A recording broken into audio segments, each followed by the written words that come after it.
Notre empathie sert sans cesse à excuser le mal. Et cela nous tue littéralement.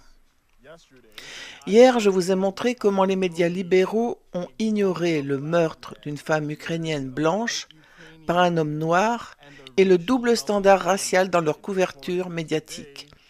Aujourd'hui, j'ai vu la déclaration de la mairesse. Elle a qualifié cette situation de tragique, mettant en lumière les problèmes de sécurité dans la société.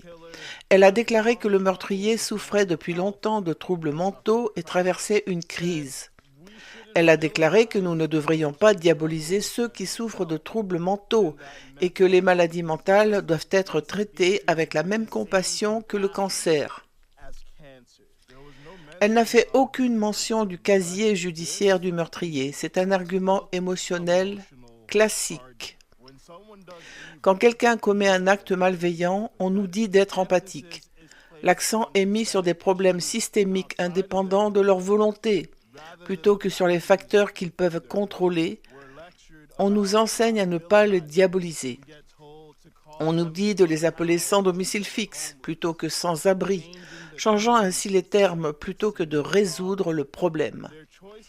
Leur choix de commettre des actes répréhensibles est comparé à une maladie involontaire comme le cancer. Cela sous-entend que le tueur est une victime et non le méchant. Cette tactique de manipulation exploite un sophisme logique appelé « appel à l'émotion ». Elle nous pousse à ignorer les faits afin de ne pas paraître « méchants » entre guillemets. Elle crée de fausses équivalences qui nous font croire que la santé mentale des personnes violentes est aussi importante que la sécurité physique de leurs victimes. Alors, la mairesse a déclaré qu'elle ne connaissait pas les antécédents psychiatriques de Carlos, mais nous connaissons son casier judiciaire. De Carlos a été arrêté 14 fois. Il a agressé sa propre sœur. Selon la loi de Caroline du Nord, il était un criminel récidiviste qui aurait dû passer des années en prison. Mais le procureur n'a pas agi ainsi. Au lieu de cela, après une nouvelle arrestation en janvier, De Carlos a été détenu pendant des mois, puis libéré, sans passer de test de santé mentale.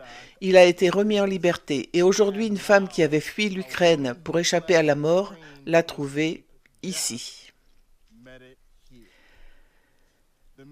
La mairesse avait raison sur ce point. Nous devons faire preuve de compassion, même envers les pires criminels. La compassion est une vertu, car sans la grâce de Dieu, cela pourrait m'arriver.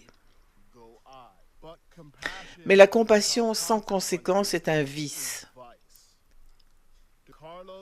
De Carlos n'a pas subi toutes les conséquences de ses actes passés.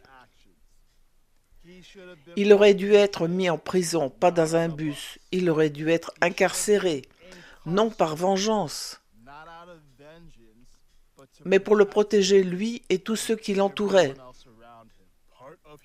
Une partie du processus de guérison d'une maladie mentale consiste à exposer la personne aux contraintes inflexibles de la réalité, car les limites changent les comportements et l'empathie sans responsabilité n'est pas de la gentillesse. C'est du suicide. La seule défense contre la manipulation émotionnelle est de savoir la repérer. Aperçu gratuit sur clearthinkeracademy.com.